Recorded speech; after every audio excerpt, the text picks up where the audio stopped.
प्राचीन ग्रंथ व त्यांचे लेखक.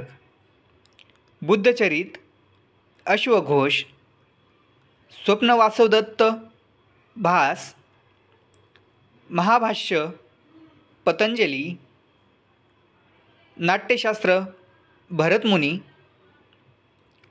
शाकुंतल मेघदूत कालिदास, मुद्रा राक्षस विशाखादत्त, मृच्छकटिक शूद्रक, पंचतंत्र विष्णु शर्मा, हर्षचरित बाणभट्ट, चरक संहिता चरक, सुश्रुत संहिता सुश्रुत, रसरत्नाकर सिद्ध नागार्जुन. थँक्यू.